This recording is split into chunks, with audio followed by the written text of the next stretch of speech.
Namaste, welcome to 24/7.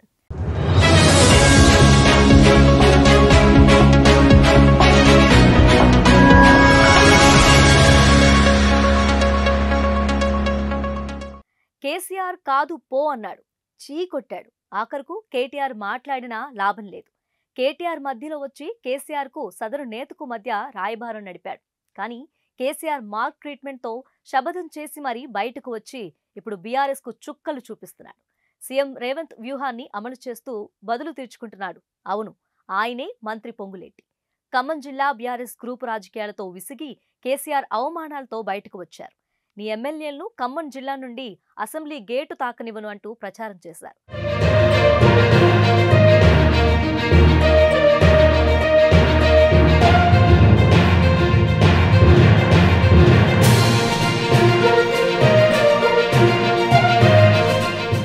ఆర్థికంగా కాంగ్రెస్ నేతలకు అండగా ఉంటూ అన్నది చేసి చూపించారు.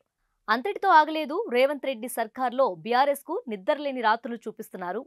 బీఆర్ఎస్ నుండి ఏ ఎమ్మెల్యే పార్టీ మారినా, ఎమ్మెల్సీ పార్టీ మారినా సీనియర్ నేత కాంగ్రెస్ లోకి ఎవరొస్తున్నారా సరే రేవంత్ రెడ్డితో పాటు ఉండేది పొంగులేటి శ్రీనివాసరెడ్డి.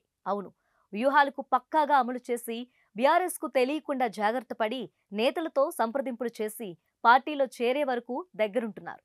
మా సారు పొంగులేటి విషయంలో ఆనాడు కాస్త వెనక్కి తగ్గి ఉంటే, పొంగులేటి విషయంలో కేసీఆర్ కనీసం కేటీఆర్ మాట అయినా విని ఉంటే ఇప్పుడు ఈ పరిస్థితి వచ్చి ఉండేది కాదని బీఆర్ఎస్ క్యాడరే ఫీల్ అవుతుందంటే సీన్ అర్థం చేసుకోవచ్చు.